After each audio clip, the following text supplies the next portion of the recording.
উৎসব মানে শুধু আনন্দ নয়, উৎসব মানে বিদায়ের সেই নীরব মুহূর্তগুলো।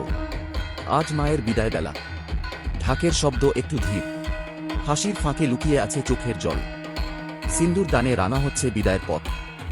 লাল রঙে মিশে যাচ্ছে ভালোবাসা, শ্রদ্ধা আর প্রার্থনা।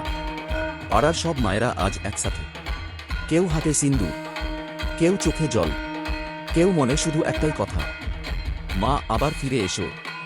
এই মুহূর্তে মা শুধু প্রতিমা নন, তিনি বিশ্বাস, তিনি সম্পর্ক, তিনি আমাদের শেকড়। বিদায় মানে শেষ নয়, বিদায় মানে অপেক্ষা। আসছে বছরের আশায়, আবার নতুন করে শুরু করার বিশ্বাসে। এটাই আমাদের পাড়া, এটাই আমাদের সংস্কৃতি, এটাই আমাদের মা। সিন্দুর দানে লাল হয়ে ওঠে বিদায়ের সময়। পাড়ার সব মায়েদের চোখে একটাই কথা, আসছে বছর আবার এসো মা।